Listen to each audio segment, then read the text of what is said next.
আমরা ঈদ শপিং করতেছি, হযরত খলিফা ওমর রাদিয়াল্লাহু তাআলা ঈদ শপিং দেখেন তিনি কি মার্কেট করেছে। ঈদের রাত্রিতে তার স্ত্রী বলল, খলিফাতুল মুসলিমিন হযরত ওমর, আমরা তো কাপড় বানাম না, বাচ্চাদের অন্তত কাপড় দেন। এটা চিন্তা করছেন, তিনি অর্ধ জাহানের খলিফা সেই সময়, মানে পৃথিবীর প্রায় অর্ধেক পৃথিবীর তিনি খলিফা সেই সময়। ওনার স্ত্রী বলতেছে, আমরা তো কাপড় পেলাম না, বাচ্চাদের জন্য একটু কাপড়ের ব্যবস্থা করেন, কান্নাকাটি করতেছে। হযরত ওমর রাদিয়াল্লাহু তাআলা বললেন, আমার কাছে তো কাপড় কিনে দেওয়ার মতো টাকা নেই। অর্ধ জাহানের বাদশা তিনি বলতেছে, আমার কাছে কাপড় কিনে দেওয়ার মতো টাকা নেই। তখন বললেন যে তাহলে দেখি ব্যবস্থা করা যায় কিনা। তিনি অর্থমন্ত্রীর কাছে চিঠি লিখলেন যে আমাকে আগামী মাসের বেতনটা দিয়ে দেওয়া হোক। অর্থমন্ত্রী তিনি চিঠিটা পড়ে তার চোখ বেয়ে বেয়ে পানি পড়তেছিল।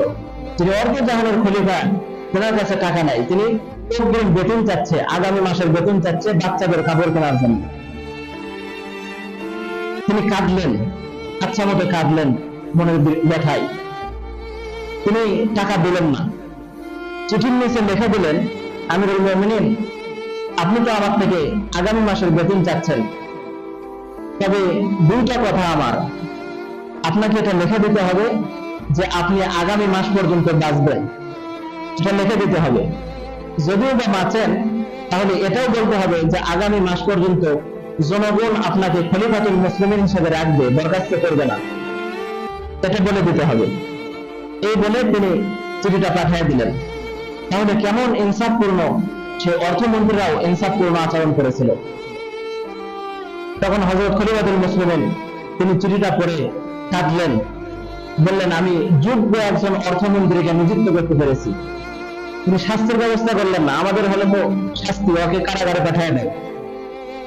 তিনি বললেন যে হয় আপনি আগামী মাস পর্যন্ত বাঁচবেন, এটা লিখে দিতে হবে, আর যদি বাঁচেন তাহলে জনগণ আপনাকে খলিফাতুল মুসলিমিন হিসেবে রাখবে, এটাও লিখে দিতে হবে, আপনাকে বরখাস্ত করবে না।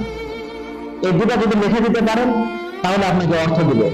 তিনি বললেন, অর্থমন্ত্রী খুব যথার্থ যুক্তিসঙ্গত কথা বলেছে, আমার তো হায়াতের গ্যারান্টি নাই, আগামী মাসে আমি নাও বাঁচতে পারি, আমি জনগণের টাকা আত্মসাৎ করে আমার হিসাব কি হবে।